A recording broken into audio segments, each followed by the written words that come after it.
So my situation is I just turned 52. I would like to retire at 55. I'm single, I have no kids. My main concerns are setting a realistic level of retirement spending and also finding a tax-efficient withdrawal strategy. For expenses, I would like to be able to spend around $10,000 to $12,000 a month in retirement. I live pretty cheaply now on about $36,000 a year. But in retirement, I'd like to fly airplanes and go boating, and those are pretty expensive hobbies. I do not own a home I currently rent, but I am considering buying a house before I retire. My current annual salary is $150,000 plus a $45,000 bonus. As far as assets, I have $916,000 in a traditional 401k. Between me and my employer, we contribute $42,500 a year to that. I have $837,000 in a Roth IRA, which I currently max at $8,600 a year. I have $837,000 in a superhero account, which I usually contribute the same as my Roth IRA, which this year was $8,600. I have a basis of $625K in that account. $153,000 in a health savings account. I maxed that, which was $4,400 this year. $128,000 cash in a high yield savings. $33,000 in an inherited IRA. I'm currently taking RMDs on that every year. The 10-year clock started in 2024. And finally, I have $1,000 in a Roth 401k, which I just started this year due to the 401k catch-up changes. Between the catch-up and the in-plan conversions, I contribute about $37,500 a year to that. Social Security for me at age 67 is estimated to be $33.43 a month. And I also have a small pension which starts at age 65, which is $1,300 a month, and it does get cost of living adjustments. Other miscellaneous things, my 401k plan does support the rule of 55. And for health insurance after I retire, I can keep my current employer plan until age 65, which the current price for retirees on that is $620 a month. Anyway, I'm just kind of curious to hear your take and see what your opinions are on my situation. I appreciate it. I love that this person is dreaming. That's the first thing I have to say here, because too many people retire and they spend, but they're not really loving it. Meaning, okay, so this person right now, he's spending about $3,000 a month today. Now, I imagine he's a busy guy. He's not miserable. That's not what I'm hearing. He's 52. He wants to retire at 55. There's also this thought of, because the rule of 55 is an option, I have to use it. You don't have to use it just because it's an option. Option is the key word there. So I see a lot of you going, should I use the rule of 55? Because then I can pull from my 401k before 59 and a half. Is that like a hack? Don't go do something if it doesn't make sense to do it. I know that sounds overly simplistic, but just because surgery is an option, we don't want to go right to surgery. Can we start with maybe some less invasive methods? Now, there's a lot I agree with, but the first thing that really is coming to my mind is I have to know, why do we want to buy a home? Is that because of the sense of security that it comes with? That would be my guess. The example I often share with clients is, what about paying off a mortgage before you retire? Why do people do it? And the reason many people do it is their shoulders drop. There's a stress that just goes away. It's one less thing to worry about. But oftentimes on paper, it doesn't make sense. A basic example, assume you have a 4% interest rate and historically you've received a 7% return. Well, the math says pay the minimum down and invest the rest. But the personal feelings often don't say that. They say, yeah, but I don't get 7% every year. And the thought of not having that mortgage in retirement, I'm just going to feel so much better. So I put out this video of what no one tells you about paying off a home. And so the financial advisor answer might often say, hey, make sure to absolutely pay down the minimum and invest for optimal. Look at the historical returns, but it's not the real life answer. So I want to have a deeper conversation with all of you as you hear me respond to this voicemail. Now, before we get started, we're only hearing a small snapshot of this person's actual situation. We're going to walk through what a CFP, a certified financial planner, would typically consider in a scenario like this. But please know, this is not personalized financial advice. That's important. I'm Ari, a CFP and host of the Early Retirement Podcast. I'm also the CGO here at Root Financial. So if you want to retire early, make sure to subscribe. If you just want to know when work can truly become optional, that's what I want for all of you. So hit that subscribe button once again, and you can learn all the strategies you need to retire early. If this was my client, and of course this is not my client, the first thing I'd want to say is I'm proud of you because you understand where the maximum value lies. Too often people will reach out and say, yeah, I just need help. What's the best stock to pick and how much should I be investing so that I'm absolutely maximizing growth?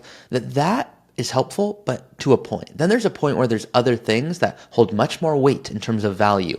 And this person going, okay, I want to make sure my spending and withdrawal strategy are dialed in, might arguably be the most important aspect of his financial plan. Now, he's single and has no kids, so that changes things. If this person wanted to leave $5 million to 2 children, that changes the plan in a big way. So oftentimes, if the goal is to die with 0 or closer to 0, most of the time it's not exactly 0, we want to be strategic with our planning, because I don't want anyone working longer than they need to if financially they're in a good spot to retire earlier. I love that he has a sense of what he wants to do. He wants to fly airplanes, boat. He wants to do some fun stuff. So $3,000 a month today, that's a big shift going to potentially $10,000 or $12,000 a month. And the last thing I want for anyone is to retire and go, why didn't I work another year so I could have spent what I actually wanted to, what would have actually lit me up in terms of happiness levels in retirement. So if 12,000 is the higher end, I'd rather start there, because like getting a haircut, you can always cut more off, but you can't just magically put more back. So there's something a lot of people like to do, which is chase a number. Once I have 3 million, I'm going to retire. 4 million, 5 million, 2 million, a million, whatever it is. They like to chase that. And I don't find that's the optimal way of creating confidence. The way to create confidence is to make sure you have enough income that you're never going to run out. So I like to reverse engineer it. So if 12,000 a month is the goal, that's what we want to spend. Do we need that forever? Well, not always from our portfolio. Why? We have a pension. At 65, we're going to have $1,300 a month, and that's adjusted for inflation. At 67, if you were to collect Social Security at that time, there's $3,300 a month right there. So you can see right there, that's $4,600 a month.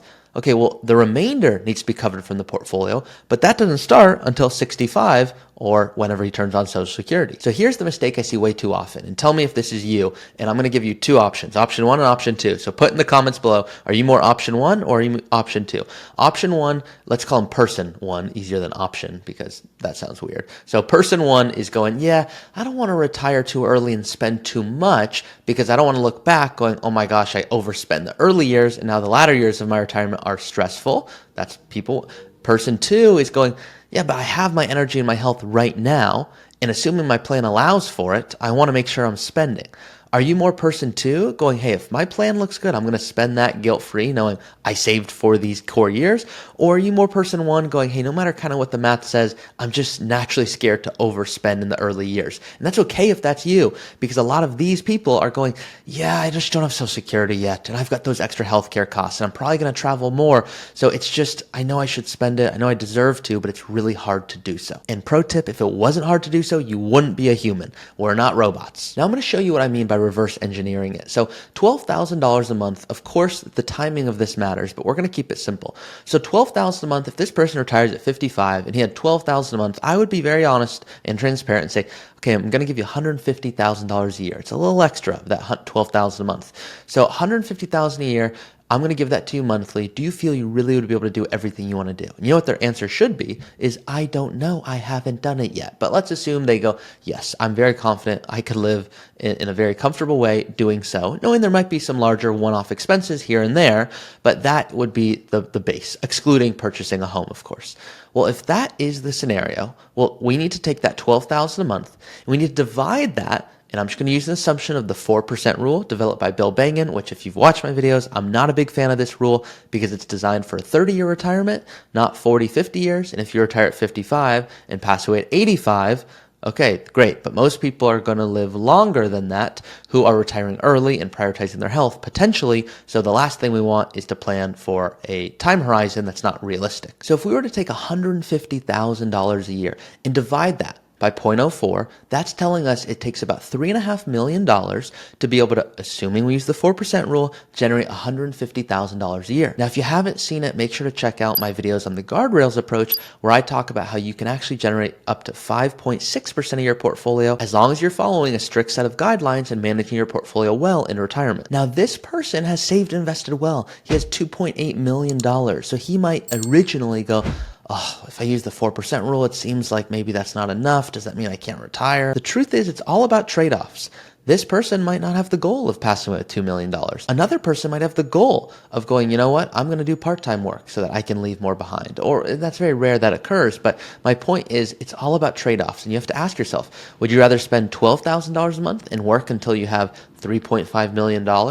Or would you rather spend $10,000 a month and retire right now? Those are trade-offs and conversations that you can only have with yourself. But here's where we're going to go deeper, because they have 2.8 million or so of investable assets. It's a little north of that. But in terms of, okay, what can they actually use their money to create? So do you guys know the big risk that I see? What's the big risk here potentially is if we were to take $1 million and go buy a home. Well, now, yes, we have a home, but we have 1.8 million that can create income for us. Now, this person might go, having that $1 million home, that's going to bring me peace of mind. That tells me I'm really willing to work longer, even potentially past 55 if I need to. Maybe I want to turn on Social Security earlier. Maybe. You have options here, but I would really ask them, what's the goal in retirement? Is it more flexibility so you can travel? What if this person loves flying? What if they want to travel more? Is it helpful to have a home base, call it an apartment for $3,000, $4,000 a month, and then be able to travel more? Is that a priority? What's the real goal? And for most people, they want flexibility, but they also want to make sure that they have that home that, hey, no matter what, God forbid, investments do well, don't do well, I don't have to worry about that mortgage payment. Before I go any further, there's a common theme of I don't want to forget something before I retire. If you're having that thought, make sure to comment the word retire below, because I'm going to send you my free guide to everything you need to know before you retire early. It's a checklist that we put together so that you can go through and go, yep, I've got that covered, that covered, that covered, without wondering, did I forget something? Similar to when you go to the airport and you're like, wallet, keys, phone, passport, do I have what I need? One thing I really like is this person hasn't brought up Roth conversions, and you can see I'm wearing my cauliflower shirt today. If you don't know what that's referencing, make sure to check out this cauliflower video, because that's my silly little analogy for doing Roth conversions. Now, this person has a good amount of assets in various locations, which is what makes an early retirement much easier. When you have a Roth, when you have a superhero account, my nickname for a brokerage account, when you have a 401k, you have different areas that you're going to pull income from. So this person, 55 is the age he's planning to retire. I would even ask him, why that? What if you could retire earlier? Really get clear on why is it this age? And most of us don't ever take the time to sit back and go, oh, I guess that's a good point, because I just always considered I'd retire at 55 because my parents or neighbors are spinning my head since I was younger. Ask yourself, when are you in a position to make work optional? If you're still working because you want to, great. But it's not because you have to. I want all of you to know when that can become possible. Now I'm going to make some assumptions here, and these might not be accurate in any sense, but hopefully it's helpful for all of you watching, even if it's not your individual case. If you have 2.8 million like this person, and you go, look, I'm just going to sleep better, having some place that I can call my home for whatever reason, whether finances say smart, dumb, doesn't matter. Let's just assume, to keep it simple, we take 800,000 and we buy a condo or a home or whatever it may be.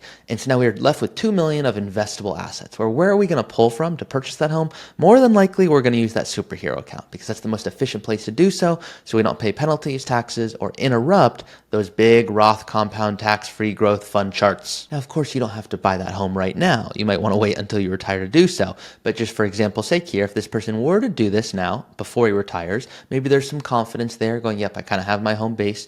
Well, where are we going to pull income from? That's when the rule of 55 could be a great option, because now if we didn't use it, it'd be really difficult to retire early, because no one likes paying those big 10% penalties on those 401k withdrawals. And that would be weird if you did like doing that. As you can see, there's 1,000 more questions I'd want to ask, but I'd want to go deeper on, okay, that $12,000 a month, that's really going to light you up. Do you see yourself wanting to do that forever? Because that's a big deal if that's the case, in an awesome way. Like, I want you to love retirement, but $12,000 a month, that's a significant amount of money. So what's more important to you? Is it spending $12,000 a month?